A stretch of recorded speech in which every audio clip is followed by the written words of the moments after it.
Assalamualaikum warahmatullahi wabarakatuh. Kali ini jumpa lagi bersama saya Saiful Afrizon.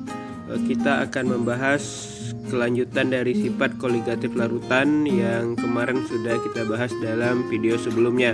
Kali ini akan kita bahas sifat koligatif larutan non elektrolit.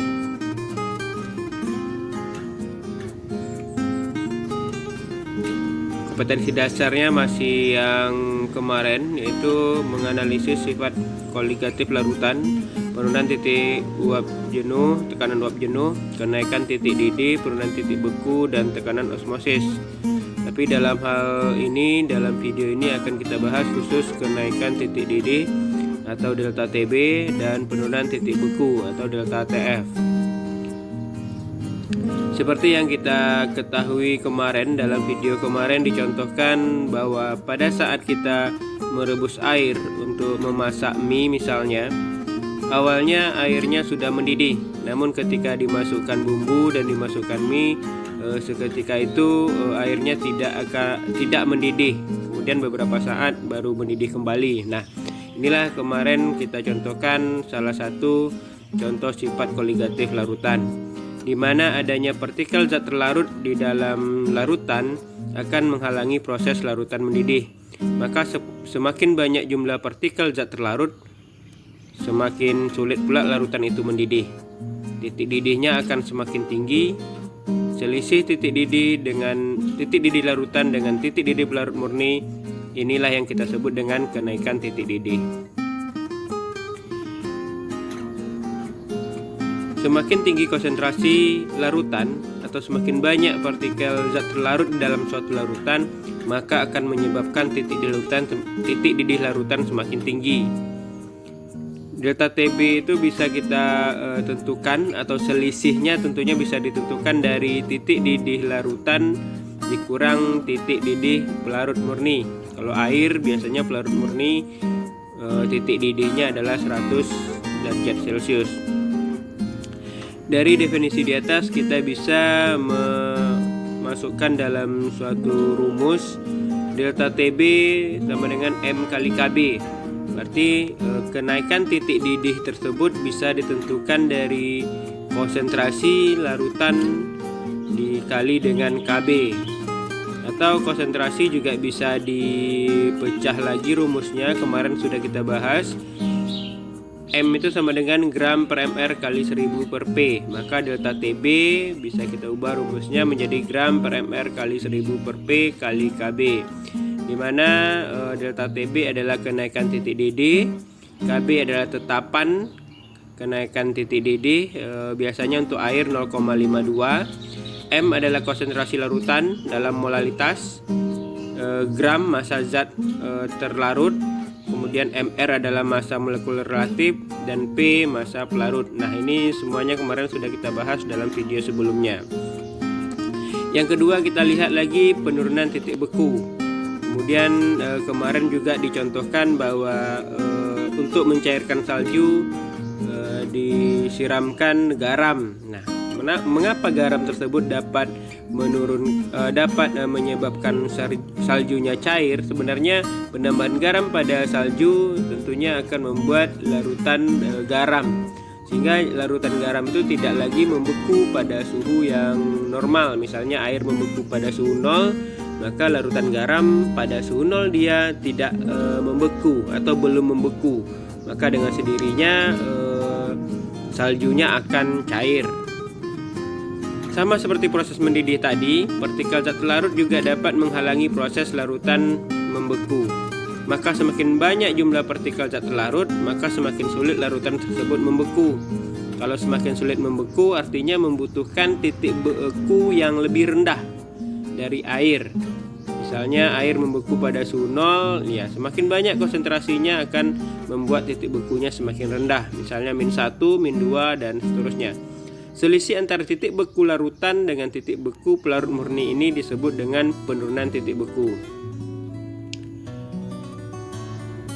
Semakin tinggi konsentrasi larutan, maka titik beku larutan semakin rendah. Atau delta TF bisa dihitung dari selisih antara titik beku pelarut dikurang titik beku larutan. Karena larutan itu semakin rendah titik bekunya tentunya semakin negatif. Kalau untuk air, titik bekunya biasanya 0 derajat Celcius. Kita bisa juga menghitung memasukkan dalam rumus delta TF sama dengan M kali KF, sama seperti titik didih tadi. Nah, penurunan titik beku bisa dihitung dari konsentrasi larutan dikali dengan KF, atau juga rumusnya bisa dipecah jadi gram per mr kali 1000 per P, karena itu untuk menentukan konsentrasi.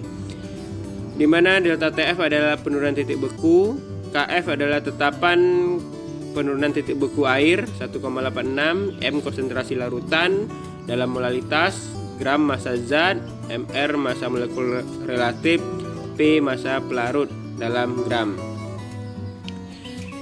Kita dapat menyimpulkan bahwa adanya partikel zat larut dapat menghalangi proses mendidih maupun proses membeku suatu larutan. Semakin tinggi konsentrasi larutan, maka semakin sulit pula larutan tersebut mendidih ataupun membeku. Nah, semakin sulit mendidih artinya butuh titik didih yang lebih tinggi. Semakin sulit membeku artinya butuh titik beku yang lebih rendah atau butuh suhu yang lebih rendah untuk membeku. Besarnya kenaikan atau penurunan tergantung dari besarnya konsentrasi larutan. Kemudian kita lihat perhitungannya dalam contoh-contoh soal. Kita lihat contoh soal pertama. Pada suhu berapa larutan glukosa 0,150 m akan mendidih? Nah, di sini tentunya kita bisa memasukkan yang ditanya adalah titik didih TB. Jadi kita ketahui bahwa konsentrasinya sudah ada, M-nya 0,150, KB-nya karena di sini dalam air ya, tentunya KB-nya 0,52. Maka langsung saja masuk dalam rumus delta TB sama dengan M kali KB. M-nya sudah ada, tidak perlu kita cari lagi, tinggal kita kalikan saja. 0,15 atau 0,150 kali 0,52 sama dengan 0,078. Nah, 0,078 ini masih delta atau selisihnya atau kenaikannya. Berapa titik didihnya? Titik didihnya tentu ditambahkan dengan titik didih dari air. 100 tambah delta TB 100,078. Berikutnya contoh soal nomor 2. Hitunglah pada suhu berapa larutan 6,4 gram CH3OH yang dilarutkan ke dalam 250 ml air akan membeku. Nah, pertama kita tahu dulu larutannya CH3OH, kemudian masanya 6,4, pelarutnya 250 ml. Karena pelarut ini dalam gram, kita ubah ke gram berarti 250 gram. KF 1,86 karena ini juga KF dari air. Ditanya titik beku atau TF. Sama kita masukkan rumusnya, cuma masalahnya M-nya kita belum tahu.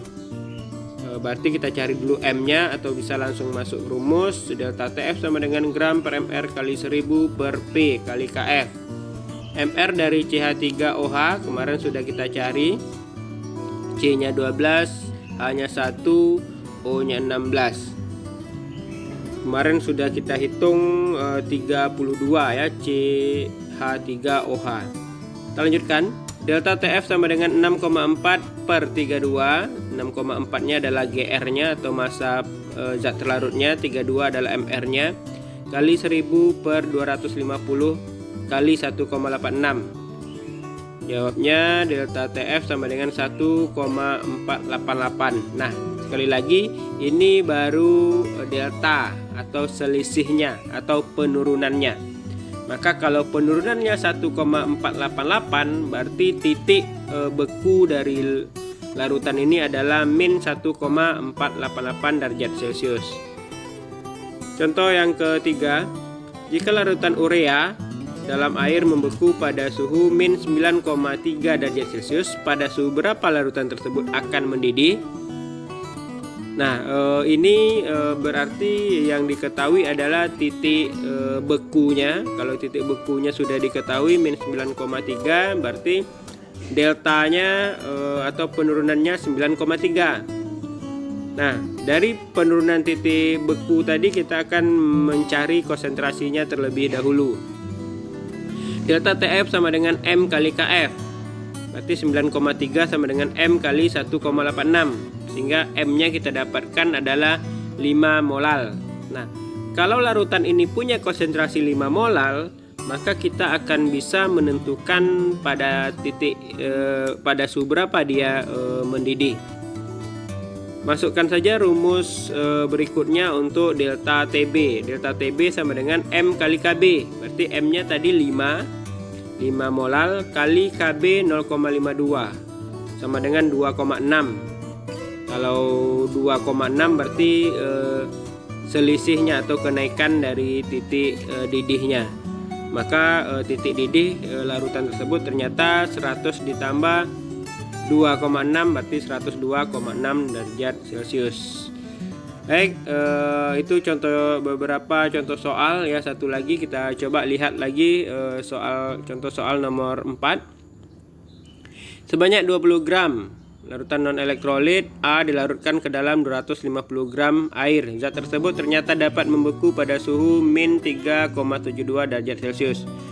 Maka massa molekul relatif dari zat A tersebut adalah masanya 20 gram, pelarutnya 250, membekunya pada suhu min 3,72, KF air 1,86. Kita masukkan dulu ke dalam rumus untuk mendapatkan MR-nya.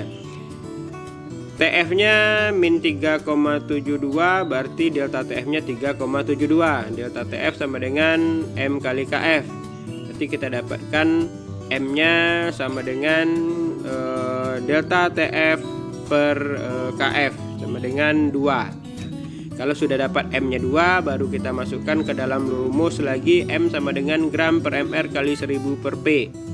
2 sama dengan 20 karena gramnya 20 per MR yang belum diketahui kali 1000 per 250, sehingga kita dapatkan MR-nya ternyata 40. Nah, itu 4 contoh soal yang sudah kita bahas dalam video ini. Untuk beberapa pembahasan soal akan kita lanjutkan dalam video-video berikutnya. Kemudian untuk siswa-siswi SMA 2 Kampar Timur, kita akan coba latihan soal. Ada beberapa soal yang sudah kami siapkan di akhir video ini. Mohon untuk dicoba mengerjakan di buku latihan.